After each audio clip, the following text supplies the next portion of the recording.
जो हमारे prime minister की इज्जत नहीं करेगा, हम उसकी इज्जत कभी नहीं करेंगे। हमारे देश का चाहे छोटे से छोटा इंसान हो या बड़े से बड़ा इंसान हो, चाहे कोई फॉरेन मिनिस्टर हो, चाहे कोई भी मिनिस्टर हो या छोटे से छोटा आम आदमी हो, हम उस इंसान की कतई इज्जत नहीं करेंगे, हम उस इंसान की कभी इज्जत नहीं करेंगे जो हमारे प्राइम मिनिस्टर, जो हमारे कंट्री के असूलों, जो हमारे कंट्री के देशवासियों के साथ खेले। और जो जो हिस्ट्री बताती है कि मौलाना साहब ने जितनी कुछ जंगें करवाई हैं ना, और मौलाना साहब ने जितने को इंतशार फैलाए हैं, और मौलाना ने जितने को लड़ाइयाँ करवाई हैं, वो आप सोच भी नहीं सकते। तो इसके ऊपर हम ज्यादा खुल के बात नहीं कर सकते। आप लोगों के पास, इंडिया के पास इस दफा एक बहुत बड़ा चांस, बहुत बड़ी अपॉर्चुनिटी है कि वो इतनी बड़ी बड़ी मीटिंग्स को जो है हेल्ड करवाने जा रहा है और करवा भी रहा है करंटली इन इंडिया। मुझे बताएं, क्या पर्सनल ग्रजेस जो जितने भी थे आज तक चलते आए थे जिस जिस मुल्क से, उन तमाम का बदला लिया जाएगा इन मीटिंग्स में? आपके मिनिस्टर जवाब में इंडिया के फॉरेन मिनिस्टर जयशंकर ने कहा कि पाकिस्तान का कश्मीर से कोई लेना देना नहीं है, यहाँ तक कि पाकिस्तान G20 का मेंबर भी नहीं है। पाकिस्तान से बात करने का वाहिद मसला ये है कि पाकिस्तान के जेर कब्जा कश्मीर को कब तक खाली किया जाएगा। वहाँ के ब्यूरोक्रेट्स दावा कर रहे हैं कि लद्दाख हमारा है। भाई आप मुझे बोलो, आपने विरासत में लिया था कश्मीर को या आपने लद्दाख को विरासत में लिया था? It is the part of our country, it is the integral part of our country. And second thing, आप जय हिंद दोस्तों, welcome to now India time. दोस्तों, जैसे कि आपने क्लिप में देखा, ये पाक मीडिया डिस्कशन कर रहा है एक कश्मीरी बहन के साथ। पाक मीडिया एंकर ये कह रहा है कि बाकी मिनिस्टरों की तरह बिलावल भुट्टो को इज्जत नहीं दिया गया इंडिया में एससीओ की मीटिंग में। क्यों इंडिया की तरफ से ऐसा किया गया? इसी में कश्मीरी बहन ने मुंह तोड़ जवाब दिया है कि जो हमारे देश के प्राइम मिनिस्टर को इज्जत नहीं करते, उसको हम इज्जत नहीं करते, चाहे वो कितना भी बड़ा देश का मिनिस्टर हो, चाहे कोई तोप हो। और दूसरा पाकिस्तानी ये भी कहने लग गया कि कश्मीर को इंडिया के हवाले कर दो और उनसे ट्रेड कर लो, तो ये अच्छा होगा पाकिस्तान के लिए। दोस्तों, आइए पाक मीडिया का आगे का चर्चा सुनते हैं। अगर वीडियो अच्छा लगे तो like, comment, share and subscribe कर देना प्लीज। शंकर जी वहाँ वेलकम करने के लिए सारे मिनिस्टर्स को खड़े हुए थे, उन्होंने एक छोटी सी स्माइल दी, उसके बाद नमस्ते बोला और फिर सीरियस एक्ट स्टार्ट कर दिया। मुझे बताएं, इस तरह का वेलकम इंडिया की जानिब से क्या गेस्चर पोर्ट्रे कर रहा है? क्या वजह थी कि उन्होंने सिर्फ इतनी सी स्माइल दी और नमस्ते बोल के खत्म किया? देखिए, सबसे पहले आपने एससीओ मीटिंग की बात छेड़ी और उसके बाद ही आपने जयशंकर जी का बोला, तो आपको भी पता होना चाहिए कि रीजन क्या है।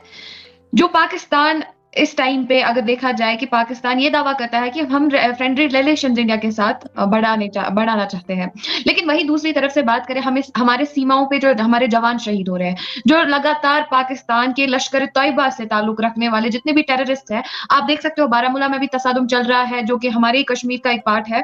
बारामूला, पुंछ, राजौरी पुंछ अटैक में भी हमारे 5 जवान शहीद हुए, तो वहां पे भी लश्कर तैयबा की जो है, जो कि पाकिस्तानी एसोसिएटेड मिलिटेंट्स द्वारा जो है वहां पे अटैक्स हुए और उसमें हमारे 5 जवान शहीद हुए। और अगर बात करेंगे बारामूला की, तो बारामूला में भी आज एनकाउंटर चल रहा है between security forces and terrorist, जो कि पाकिस्तान के दहशतगर्द है। और वही बात करें बॉर्डर इलाके टीटवाल की, तो कुछ दिन पहले वहां पे इनकाउंटर चल रहा था। किस तरीके से पाकिस्तान एक तरफ से तो दहशतगर्दी को बढ़ावा दे रहा है, एक तरफ से तो वो इंडिया अपने दहशतगर्द भेज रहा है, चाहे लश्कर तैयबा के हवाले से बात करें या फिर और किसी तंजीम के हवाले से बात करें, मिलिटेंट की तंजीम, उनकी फंडिंग के लिए, उनकी टेररिज्म के लिए उनको कौन सपोर्ट कर रहा है, उनको कौन आगे बढ़ावा दे रहा है, दहशतगर्दी को कौन आगे बढ़ावा दे रहा है, ये बाकी नेशंस भी जानते हैं। तो जयशंकर जी को ये बात बखूबी पता है। Not only Jaishankar ji, everyone knows, every country knows, everyone knows in India के पाकिस्तान क्या से क्या डिप्लोमेसी, क्या से क्या प्रोपेगेंडे चला रहा है। तो भाई अगर आप देखो, अगर आपके मुल्क में खून रेजी हो रही है, अगर आपके जवान शहीद हो रहे हैं और जिन लोगों के प्रोपेगेंडे से वो शहीद हो रहे हैं, जिन लोगों की दहशतगर्दी, जिन लोगों के इरादे में दहशतगर्दी है, वो लोग क्या ही कुछ हमारे लिए फ्रेंडली रिलेशंस हमारे साथ क्रिएट कर सकते हैं।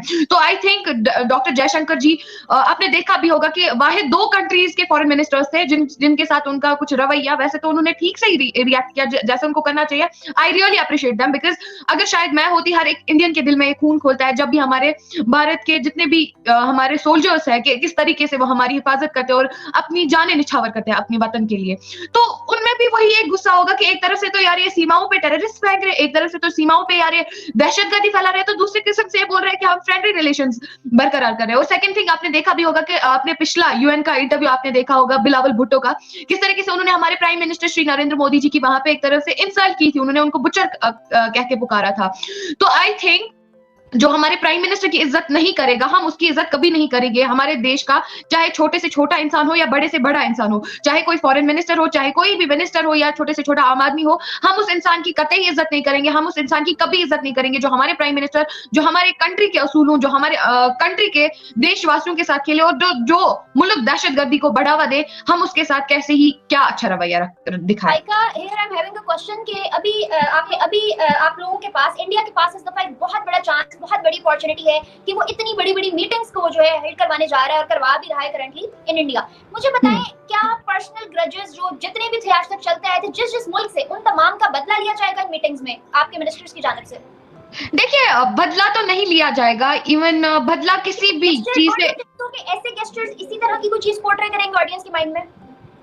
देखिए सबसे पहले तो मैं आपको ये बोलना चाहूंगी कि जिस तरीके से उन्होंने वेलकम उनका किया, वैसे तो अगर पर्सनल ग्रजेस को देखा जाए, पर्सनल ग्रजेस का आपने बहुत सारे पाकिस्तान की जानिब से बहुत सारे टेरर अटैक्स हुए हैं, चाहे पुलवामा अटैक की बात की जाए, कारगिल वॉर की बात की जाए, तो जिस तरीके से पाकिस्तान ने टेरर अटैक्स किए तो उनका बाज़ाब्ता यहाँ से जवाब मिला। ऐसा नहीं है कि पर्सनल ग्रजेस का आज जवाब दिया जाएगा, जवाब तब भी दिया गया था, जवाब आने वाले समय में भी दिया जाएगा, जवाब तब दिया जाएगा जब पाकिस्तान दहशतगर्दी के हमले करेगा।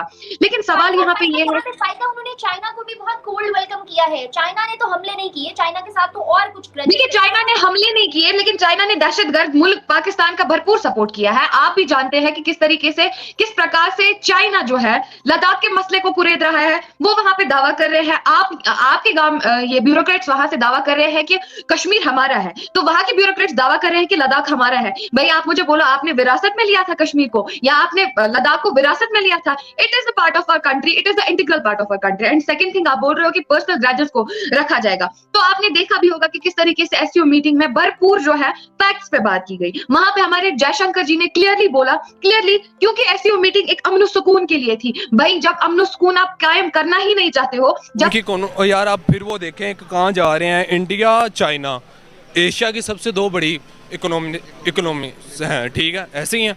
तो पाकिस्तान कहाँ स्टैंड हो रहा है उनमें? कहीं हो सकता है ये स्टैंड? आप कहते हैं कि पांचवी बड़ी मैशत बनी है। वो ये देखें ना, आप कहाँ जा रहे हैं, उनका क्यों जा रही है? क्योंकि उनकी आईटी टेक्नोलॉजी उनको लेके जा रही है। 80% तक उनका बजट आईटी कवर कर रही है उनकी। यहाँ पे क्या है कि यहाँ पे ग्रेजुएशन तक वो किताबें पढ़ाई जा रही हैं जो कि इंटर में पढ़ लेनी चाहिए तुम लोगों को। इससे पहले कोई बात करने लगे कि आप इंडिया कहते हैं कि जी हमने हासिल कर लेना, आप तो यहाँ उनके साथ 15-20 दिन जंग कर लेंगे, पीछे से मर जाएंगे आपके भूख वाले सारे। सही बात है, मसला तो ये है ना। बिल्कुल सही। तो अभी जिस तरह के हमारे हालात हैं, हमारे अगर आपको क्या लगता है कि कौन सा पॉलिटिशियन आएगा तो इन मुल्क के भागदौड़ को संभालेगा और जो कि हमें लगता है कि मुल्क तरक्की की राह पर गामजन हो जाएगा? ये आगे 10 साल तो नज़र होता हुआ नहीं आ रहा कि तरक्की की राह पे गामजन होगा, जो कि हालात हैं इनके। आपने भी मुतालिया पाकिस्तान या सोशल स्टडीज़ जिसको हम कहते हैं, उनमें पढ़ा होगा जी पाकिस्तान एक सनती मुल्क है या ज़राई मुल्क है जी। यहाँ पे बहुत ज़्यादा ये है, यहाँ पे देख लो आटे नहीं मिल रहे यार लोगों को। आप खुद भी घर से जब निकल जाओगे आटा लेने, 4-5 दुकानों से पता कि आटा ही नहीं है। जहाँ से मिल रहा है जी 1600 रुपये किलो मिल रहा है, 1800 मिल रहा है, 2200 मिल रहा है। अब तो मेरे ख्याल से वो भी 3000 रुपये का पास रेट चला गया उसका। इंडिया के पास जो कश्मीर है वहाँ पर 25 रुपये kg आटा मिल रहा है और हमारे पास 180 का मिल रहा है। क्या वो 25 को छोड़कर 180 के पास आएंगे मौजूदा जो सिनेरियोस है पाकिस्तान के देखते हुए? यार देखो, पाकिस्तान और इंडिया की मेन लड़ाई है कश्मीर, ठीक है। मैं तो कहता हूँ कश्मीर लिख के दे दो उन्हें कि भाईजान ले लो कश्मीर, हमारे साथ तजारत कर लो। कि वहाँ से हमारे बॉर्डर खोलो, हमारे साथ आओ, तजारत करते हैं, तुम यहाँ से चीज़ें भेजो, हम यहाँ से चीज़ें भेजते हैं, कुछ खोलो तो सही ना। अभी बाजवा भी यही बोल रहे हैं। हम यार होने ही ये चाहिए, दे दो कश्मीर उनको। अभी भी तुम लोगों के पास कहाँ है कश्मीर? सारे ग्लेशियर तो उनके पास है, पानी तो आपका वहाँ से आ रहा है, अभी तक तो ले नहीं सके तुम। 75 साल हो गए हैं और तुम लोग कह रहे हो जी कश्मीर लेना हमने। याद